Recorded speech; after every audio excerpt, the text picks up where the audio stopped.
Assalamualaikum warahmatullahi wabarakatuh. Nama saya Ridho Akbarila Zaim dari kelas 4 D4 EB NRP 21216036. Di sini saya akan mempresentasikan 10 ide kreatif tentang safety talk. Yang pertama itu apa itu safety talk? Safety talk merupakan proses komunikasi dua arah antara manajemen dan karyawan mengenai masalah-masalah K3 yang terkait dengan pekerjaan.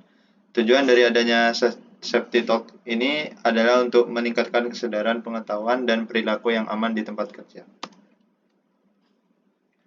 10 ide kreatif safety talk. Yang pertama itu ada in-class safety talk.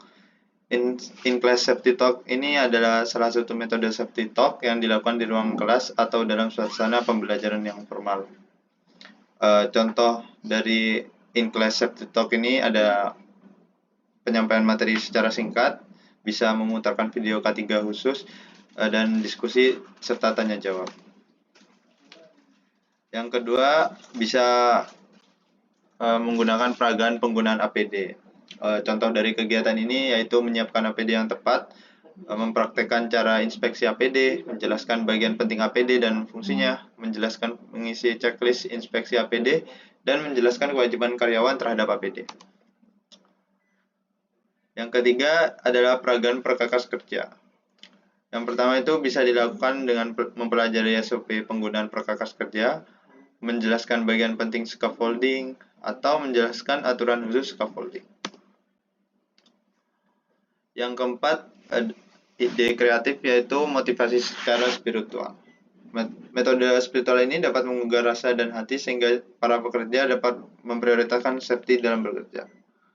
Kegiatan ini bisa dilakukan dengan mengundang ustadz untuk menyampaikan pentingnya safety dalam bekerja.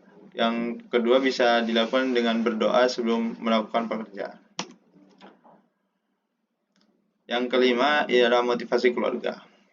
Hal ini bisa dilakukan dengan mengundang pasangan pekerja untuk menyampaikan pesan keselamatan. Yang kedua bisa menyiapkan materi khusus dan briefing kepada istri keluarga untuk pesan khusus kepada suaminya. Yang ketiga bisa memberikan reward khusus kepada istri karyawan karena sudah menyampaikan pesan keselamatan. Yang keenam, mengundang praktisi K3. Contoh yaitu mengundang praktisi dari perusahaan lain. Yang kedua, mengundang praktisi lintas divisi atau lintas departemen. Yang ketiga, dapat mengundang praktisi dari instansi pemerintah. Tujuan dari mengundang praktisi K3 ini ialah untuk menambah wawasan, mendapatkan pengetahuan yang up to date, mendapatkan sharing best practice implementasi K3 di lapangan, mendapatkan sebagai bahan masukan untuk pemenuhan regulasi K3 pemerintah. Yang ketujuh, mengundang praktisi kesehatan atau praktisi psikologi. Mengundang praktisi kesehatan untuk memberi materi khusus pencegahan jantung koroner, program berhenti merokok, dan untuk praktisi psikologi itu untuk memberikan materi kesehatan mental dan bahaya psikososial. Yang kedua, dapat dilakukan dengan edukasi peran keluarga dalam mencegah kecelakaan di tempat kerja. Yang ketiga, memberikan kuis dan reward untuk peserta aktif dalam seminar mengundang praktisi ini. Yang ke-8, dapat dengan mengatur jadwal supervisor berkompeten menyampaikan materi safety talk tematik. Berikut ini merupakan contoh jadwal supervisor yang untuk materi safety talk tematik. Seperti contohnya pada minggu pertama mengundang supervisor fabrikasi, untuk minggu kedua supervisor elektrikal untuk menjelaskan K3 pada elektrikal, yang minggu ketiga untuk supervisor bigger, dan seterusnya untuk sampai materi prosedur penggunaan power tools. Yang ke-9, untuk safety talk ini dapat dilakukan dengan pembacaan materi.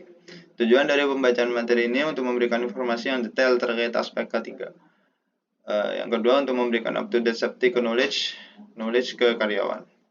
Contoh materi dari pembacaan materi ini bisa berisikan prosedur kerja, peraturan khusus, contohnya golden rules, peraturan lalu lintas tambang, dan lain-lain. Yang ketiga, dapat berisikan sampaikan dengan cara yang menarik. Siapkan kuis dan gift menarik untuk peserta Keempat, materi dan standar kerja sistem ketiga, standar scaffolding, standar APD, dan standar work permit. Ide kreatif berikutnya ialah safety talk bulanan yang dapat dilakukan dengan Zoom meeting. Materi dapat berisi komitmen bersama peningkatan K3, strategic planning peningkatan kinerja K3, yang ketiga bisa berisi sharing implementasi penerapan K3, keempat sharing implementasi digitalisasi K3, yang kelima sharing implementasi program safety leadership. Sekian dari presentasi dari saya, kurang lebihnya mohon maaf. Assalamualaikum warahmatullahi wabarakatuh.